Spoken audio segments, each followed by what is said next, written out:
ये है आवाज न्यूज नेटवर्क और आप देख रहे हैं आवाज भारतवर्ष।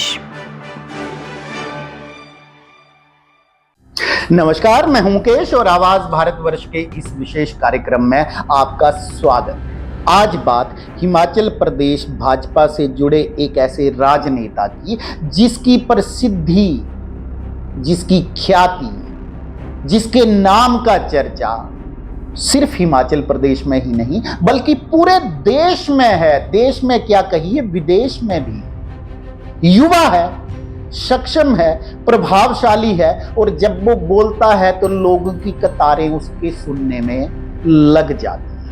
लोग बड़े ध्यान से सुनते हैं और इतना ही नहीं, मोदी सरकार जब भी किसी असमंजस की स्थिति में होती है तो मोदी सरकार का भी संकट मोचक बनके, चाहे मामला संसद के अंदर हो या बाहर, ये चेहरा बार बार आकर के सुरक्षा कवच के रूप में काम करता है अपने सरकार के। लेकिन जिस तरीके से नए मंत्रिमंडल का गठन हुआ और उसके बाद इस चेहरे को वनवास दे दिया गया, यानी कि मंत्रिमंडल में जगह नहीं मिली, तब राजनीतिक पंडित ये भी कयास लगाने लगे थे कि क्या अनुराग ठाकुर, जी हां, अब मैं सीधे नाम लेके बात कर रहा हूं, कि क्या अनुराग ठाकुर का राजनीतिक भविष्य अधर में पड़ गया है या अनुराग ठाकुर को अब राजनीतिक वनवास झेलना पड़ेगा। क्योंकि इस बार आपको भी पता है, मुझे भी पता है, केंद्र में भारतीय जनता पार्टी की अकेले की सरकार नहीं है बल्कि एनडीए की सरकार है। एनडीए की सरकार चाहे 2014 में भी थी, 2019 में भी थी, आप ये कहेंगे,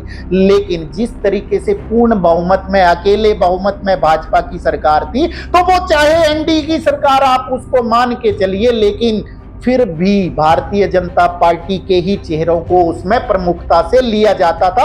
और अनुराग ठाकुर उस वक्त टॉप 5 मिनिस्टर्स, यानी कि मुख्य 5 मंत्रियों के चेहरों में या सबसे प्रभावशाली मंत्रियों के चेहरों में अनुराग ठाकुर की भी गिनती होती थी। और अनुराग ठाकुर की ख्याति भी दिन प्रतिदिन इस तरीके से बढ़ रही थी कि मोदी सरकार भी उनको इनाम पे इनाम दे रही थी। 2014 में राज्य मंत्री, 2019 में कैबिनेट मंत्रालय, और कैबिनेट में भी भारी भरकम 2-3 मंत्रालय अनुराग ठाकुर संभाल रहे थे। लेकिन जैसी ही परिस्थितियां बदलती हैं, भारतीय जनता पार्टी 240 पे सिमट जाती है, तो अनुराग ठाकुर को, जेपी नड्डा को तो नरेंद्र मोदी अपने मंत्रिमंडल में एडजस्ट कर लेते हैं, लेकिन अनुराग ठाकुर के लिए जब कोई जगह बनती हुई नहीं दिखती तो उनके समर्थकों में भारी उदासी आती है और लोग इतना भी कहना शुरू कर देते हैं कि अनुराग ठाकुर को नरेंद्र मोदी ने वनवास दे दिया है। लेकिन अब उन्हीं समर्थकों के लिए या धूमल परिवार के लिए हम अंदर की खबर आपके लिए निकाल के लाए हैं कि खुशखबरी आने वाली है।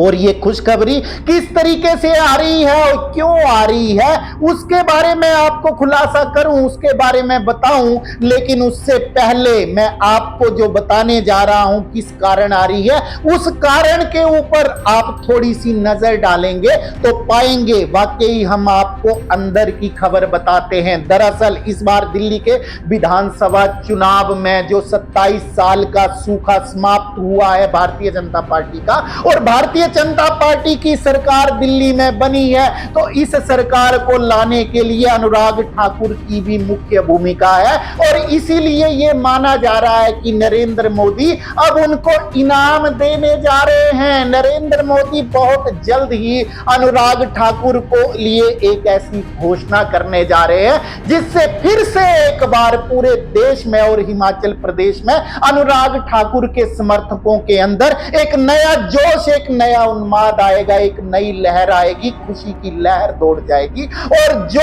धूमल परिवार हाशिए पर हिमाचल प्रदेश में चला गया है, एक बार फिर से उनके समर्थक पूरे जोश और खरोश में अनुराग ठाकुर के साथ आकर के खड़े हो जाएंगे। जी हां, अनुराग ठाकुर ने दिल्ली विधानसभा चुनाव में जिस तरीके से काम किया है, जो जिम्मेवारी, अगर आप उनके कार्यक्रमों के ऊपर नजर डालें, चाहे वो करावल नगर के कार्यक्रम हो, चाहे रोहिणी की बात करूं, चाहे साकेत की बात करूं, चाहे मुस्तफाबाद की का करूं, आप जहां पर भी अनुराग ठाकुर के कार्यक्रमों को देखेंगे, जहां जहां भी अनुराग ठाकुर गए, उनकी जीत का स्ट्राइक रेट 95% से ऊपर रहा है। यानी कि अनुराग ठाकुर के ऊपर हाईकमान ने जितनी भी जिम्मेवारी सौंपी, अनुराग ठाकुर ने अपना 100% दे करके दिल्ली विधानसभा चुनाव जीतने में भारतीय जनता पार्टी के अहम भूमिका निभाई है। अब आप यूं कहेंगे कि और भी तो लोग थे जो हिमाचल प्रदेश से ही कई नेता जो पहाड़ी लोग दिल्ली में रहते हैं, उनके लिए आकर के एक एक सीट में जिम्मेवारी संभाल रहे थे। लेकिन ये एक बात आपको और बता दूं, इन सब का कोऑर्डिनेशन अनुराग ठाकुर ही देख रहे थे। इस बात का अंदाजा आपको एक घटना से लग जाएगा जब मैं आपको बताऊं, जब 25 जनवरी को हिमाचल प्रदेश दिवस या पूर्ण राज्यत्व दिवस मनाया गया, तो अनुराग ठाकुर ने ही एक कार्यक्रम ऐसा आयोजित किया जहां दिल्ली में पहाड़ियों की, हिमाचल प्रदेश के पहाड़ियों की जो सोसाइटीज बनी हुई है, या जो एनजीओज बनी हुई हैं, या जो सेल्फ हेल्प ग्रुप बने हुए हैं, उन सबको अनुराग ठाकुर ने अपने निवास स्थान पर आमंत्रित करके उनसे निवेदन किया, भारतीय जनता पार्टी के लिए वोट देने के लिए अपील की, और दिल्ली के भारतीय जनता पार्टी के प्रदेश अध्यक्ष वीरेंद्र सचदेवा को भी उसमें बुलाया, बांसुरी स्वराज को भी उसमें बुलाया,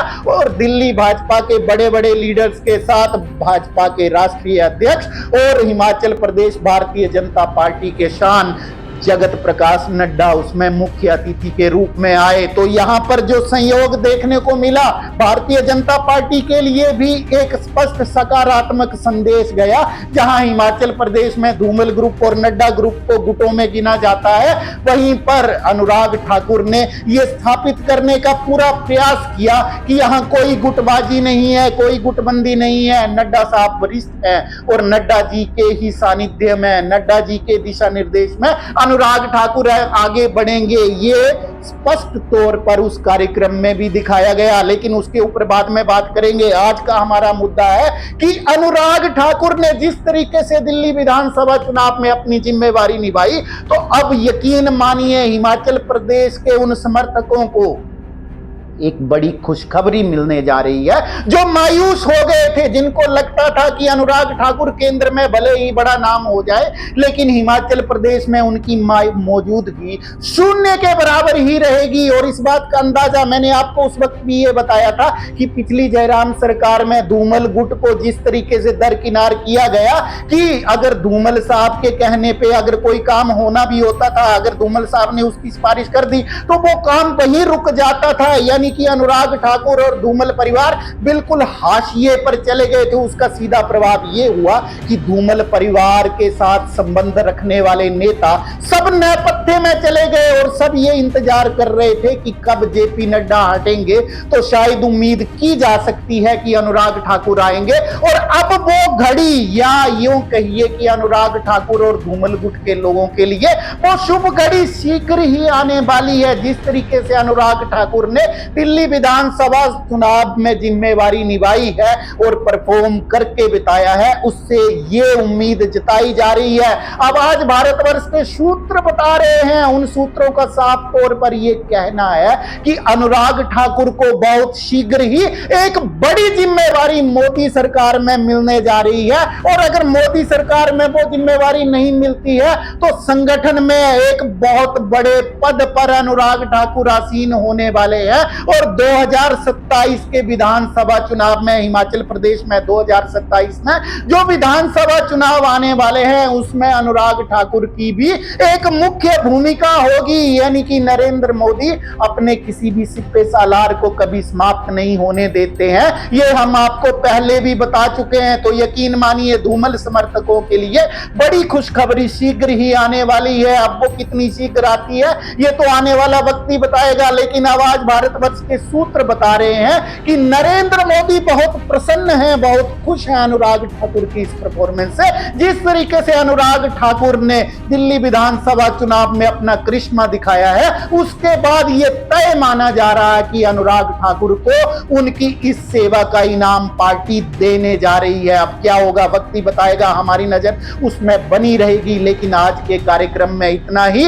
बहरहाल जाते जाते आप सबसे एक विनम्र निवेदन, अगर आपको हमारे चैनल का कंटेंट पसंद आ रहा है तो कृपया हमारे चैनल को लाइक कीजिए, शेयर कीजिए और कमेंट करना ना भूलिए और साथ में सब्सक्राइब अवश्य कीजिएगा। बहुत बहुत धन्यवाद। नमस्कार। अगर आप हमें YouTube पर देख रहे हैं तो हमारे चैनल को सब्सक्राइब करें और बेल आइकन को दबाना ना भूलें। अगर आप हमें Facebook पर देख रहे हैं तो कृपया हमें लाइक, शेयर और कमेंट करना ना भूलें।